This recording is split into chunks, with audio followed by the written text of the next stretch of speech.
Bonjour à tous, je vais vous donner mon ressenti sur le TP de chimie de XSPCI. Donc je m'attendais à quelque chose de vraiment dur.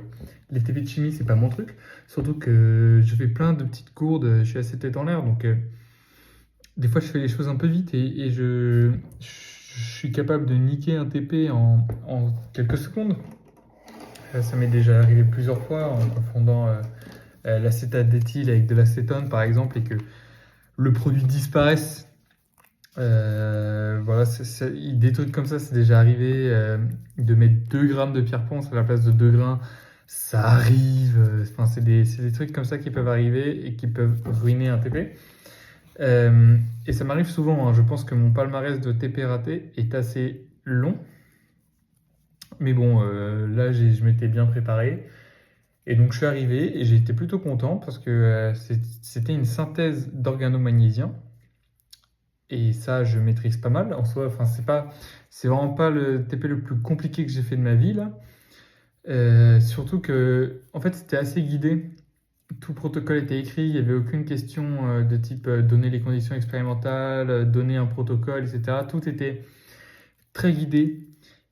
Et au final, à chaque fois, on te posait des questions de pourquoi on a choisi de faire ça ou de faire ci. Et l'examinateur, il était là avec moi. Par exemple, à un moment, on me demande... Euh, ça, c'est toutes les notes que j'ai prises de mon sujet de TP pour mon professeur de chimie. Euh, Par exemple, il y a un moment, on me demande, enfin, je propose à l'examinateur de de mettre la solution dans un bain-marie. C'est donc, en fait, pour les synthèses d'organomagnésiens, on a un tricol, donc c'est-à-dire une sorte de ballon avec trois embouchures. Et donc, moi, je propose de tremper ce ballon dans un bassin d'eau froide pour que pour que le milieu réactionnel reste à une température qui n'est pas très élevée, pour éviter que la réaction s'emballe et que ça parte en vrille. Et donc je lui propose ça, et donc il rebondit dessus, il me demande si la réaction est exothermique ou endothermique, c'est-à-dire si elle prend de l'énergie au milieu extérieur ou si elle en donne. Et donc, c'était en relation directe avec ce que je venais de proposer, et donc c'était juste pour m'inciter à justifier un peu plus pourquoi j'ai proposé de mettre un bassin d'eau froide. Il m'a dit que c'était une bonne idée en plus. Donc voilà, j'étais content. En plus, l'examinateur, il était très expressif. Il était à l'écoute. Il nous a... Enfin, moi, il m'a pas guidé ni aidé, mais les quelques fois où je l'ai appelé, qu'il est venu, qu'on a eu des échanges, c'était toujours très amical, très, très gentil. Et toujours dans l'accompagnement, en fait. Jamais il m'a donné d'indices ou quoi que ce soit sur ce qu'il fallait faire, mais euh, il m'a toujours demandé pourquoi je faisais ça de cette manière.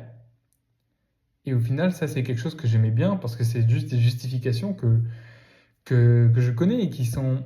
Quand tu y réfléchis, ça se trouve facilement. C'est pas des. Par exemple, un protocole, quand tu dois te donner un protocole, il faut prendre en compte énormément de choses. Alors que là, quand il me demande, par exemple, pourquoi je veux mettre un bassin d'eau froide, je le sais déjà, c'est juste que je ne l'ai pas totalement justifié. Et donc finalement, c'était très cool. Très très cool comme TP. Et ensuite, en fait, la particularité des TP, c'est que la synthèse ne se faisait pas, enfin, elle se faisait quasiment pas. Et donc, on rajoute un petit élément qui s'appelle du diode dans le milieu réactionnel pour que la réaction puisse se faire. Et en fait, après, tout le principe du TP, c'est de montrer qu'il y a eu des problèmes et que finalement, la réaction ne se fait pas comme on aurait voulu qu'elle se fasse. Et, euh, et donc voilà. Et donc en fait, on le remarque très très vite. En fait, il y a un précipité blanc, donc un peu une nouvelle phase qui apparaît dans le milieu réactionnel et qui est un peu visqueux blanc. Et donc tout l'objectif du TP, c'est de trouver qu'est-ce que c'est ce précipité. Et sinon, enfin, tout était guidé. Les différentes étapes étaient guidées, le protocole était clair. Ça n'a jamais été très très dur. Et même, il n'a jamais posé de questions sur des subtilités en fait. Du coup, j'ai essayé de répondre moi-même à ces questions, même si elles n'étaient pas posées. J'essayais de donner la réponse quand on se parlait, euh, pour montrer que je connaissais mon cours et que je comprenais ce qui se passait et quels étaient les risques de la réaction. Et sauf que du coup, il me posait jamais de questions. Je ne sais pas s'il est au courant de ce qu'on apprend ou pas. Enfin, je pense qu'il est censé être au courant de notre programme, mais je ne sais pas à quel point il sait ce qu'on connaît. Du coup, parce que du coup, toutes les questions qu'il nous posait, c'était des questions presque élémentaires. Euh, et voilà, c'est tout. Euh, j'ai connu pire comme TP de chimie, voilà, c'est la conclusion. Sinon, c'était sympa, j'ai croisé plein de gens. J'ai parlé à un élève des Lazaristes à Lyon, et donc on a un peu discuté, c'était sympa. J'ai parlé à un élève, je me souviens plus du nom de sa prépa, mais c'était à Paris, et il connaissait Chateaubriand, donc marrant, il m'a dit qu'il était de Saint-Brieuc. Et voilà, c'est tout pour ce TP de chimie.